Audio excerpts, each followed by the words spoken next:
Hai, Assalamualaikum dan salam sejahtera. Selamat datang ke channel Cikgu Hanizan. Jangan lupa subscribe, like dan share.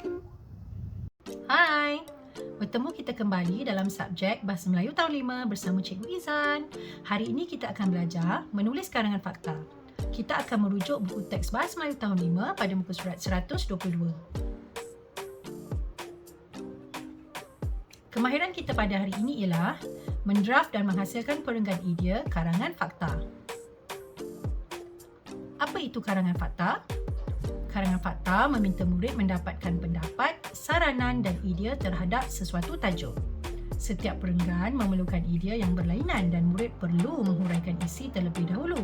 Kemudian diikuti huraian yang berbentuk contoh dan kesan. Mari kita lihat draft karangan.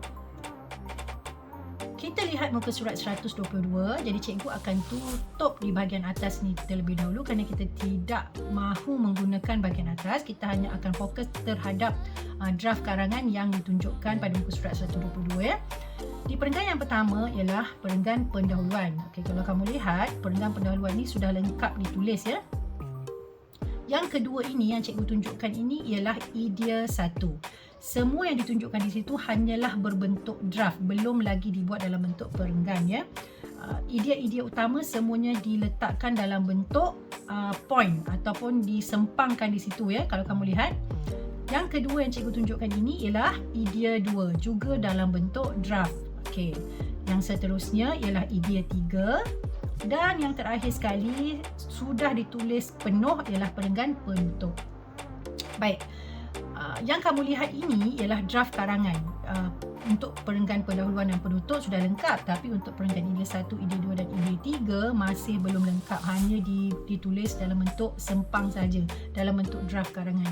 Okey, kalau nak menulis karangan penuh, kita adalah sangat baik jika boleh menulis draft terlebih dahulu. Okey, draft karangan ini boleh dilakukan dalam dua cara.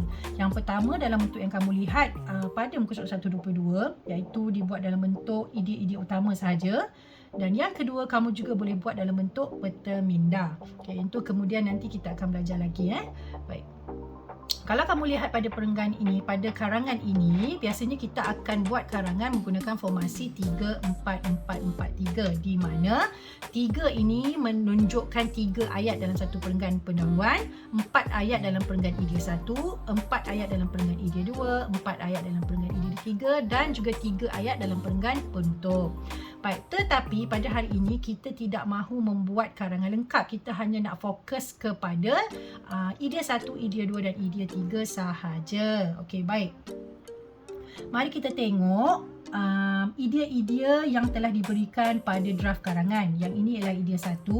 Yang ini, okey, sepatutnya apabila kamu ingin membina satu perenggan idea, dalam setiap perenggan ataupun dalam setiap perenggan tersebut mestilah ada sekurang-kurangnya 4 ayat seperti formasi yang cikgu dah tunjukkan sebelum ini ya.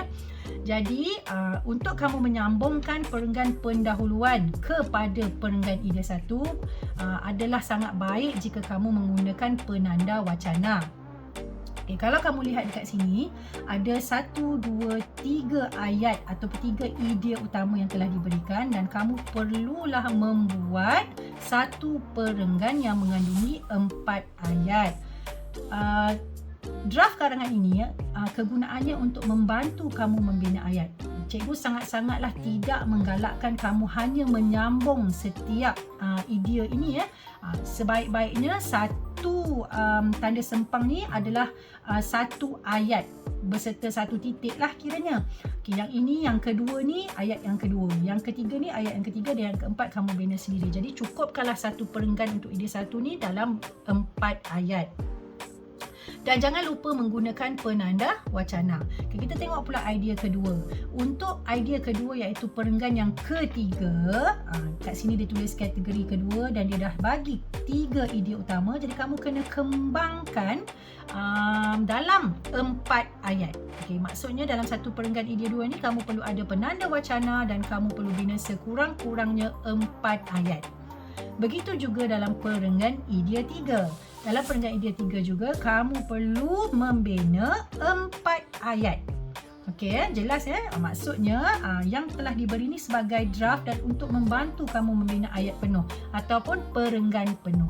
Okey, pada hari ini tugasan ataupun latihan yang kita akan buat hanyalah berkisar kepada idea 1, idea 2 dan idea 3 sahaja. Okey. Jadi itu sahaja pembelajaran kita pada hari ini, iaitu untuk memastikan draft karangan dan menukarkan draft karangan tersebut kepada bentuk perenggan. Okey. Kenapa cikgu tak suruh kamu bina semua karangan ni? Kenapa tak sambungkan perenggan pendahuluan, idea 1, idea 2, idea 3 dan juga penutup? Hanya ini kerana perenggan pendahuluan sudah ada, sudah ditulis untuk kamu. Perenggan penutup juga sudah ada, jadi kita tak perlu guna. Kita hanya nak buat latihan membina perenggan idea 1, idea 2 dan idea 3. Okey ya? Baik, latihan kita pada hari ini ialah kita perlu menulis perenggan idea 1, idea 2 dan idea 3 dengan lengkap. Okey, tadi kita dah belajar cara nak menjadikan draft tersebut dalam bentuk perenggan. Jadi kita perlu pastikan idea-idea yang diberi itu kita gabungkan dalam satu perenggan dan jadikan dia 4 ayat. Okey, kamu mesti pastikan ya perenggan itu mengandungi sekurang-kurangnya 4 ayat. Kalau nak buat lebih macam mana? Buat lebih tidak ada masalah. Sekurang-kurangnya 4 ayat. Dan pastikan kamu gunakan penanda wacana untuk memulakan perenggan. Okey, contoh penanda wacana ialah apa? Seterusnya, selain itu, di samping itu. Macam itulah ya. Okey, baik, itu sahaja pembelajaran kita pada hari ini. Jadi cikgu harap kamu dapat belajar melalui video ini dengan jelas ya. Okey, itu sahaja. Jaga diri, jaga kesihatan. Cikgu harap kamu dapat menyiapkan tugasan dengan baik. Sehingga bertemu lagi pada video yang akan datang. Assalamualaikum dan salam sejahtera. Bye.